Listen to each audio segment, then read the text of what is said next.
Magandang araw po sa kapwa ko homeschoolers at sa ating mga kababayan na patuloy na sumusubaybay sa mga pangyayaring nagaganap tungkol sa COVID-19 na talaga namang nagdulot ng malaking pagbabago sa buhay ng bawat isa sa atin.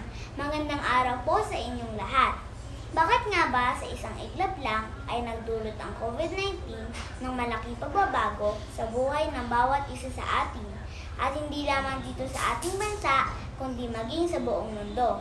Ngunit sa kabila ng pangamba at takot, ay patuloy po tayong lumalaban sa hamon ng ating buhay upang labanan ang COVID-19. Sa panahon ngayon, marami ang pagbabago na gaganap sa buhay natin, tulad na lamang sa pag-aaral ng mga kabataan tulad ko. Kailangan po tayo magtulungan at naniniwala po akong malaki ang maitutulong ng mga makabagong teknolohiya tulad ng computer, cellphone, DepEd sa telebisyon at iba pang gadgets na magagamit natin sa pakikipagkomunikasyon, sa pag-aaral o mas kilala natin sa tawag na online class na ginagawa natin sa ngayon. Magpatuloy lamang po tayo sa hamon ng ating buhay at makipagtulungan sa ating gobyerno. Maraming salamat po sa ating gobyerno na hindi nagsasawa na magpaalala, sumuporta at lumuklas ng mga bagong paraan kung paano natin malalabanan ang COVID-19.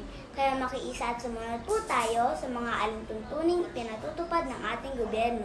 Tulad po ng manatili po tayong lahat sa bahay at lumabas lamang kung kinakailangan. Magsuot lagi ng face mask, panatilihin po ang social distancing at laging maghugas ng kamay. Sa panahon ngayon, kailangan nating magtulungan kung paano natin malalagpasan ang hamong ito. Maraming salamat din po sa ating mga frontliners na patuloy na naglilingkod at isinusugal ang kanilang sariling buhay para sa atin. Nararapat lamang na bigyan buhay natin sila at tumulong upang di rumaganap ang COVID-19. Tumulong, makiisa, at labanan natin ang COVID-19. Ako po si Ivy Joyce A. Fernandez, munting tagapagbalita ng Grito Manzanas, nag-uulat.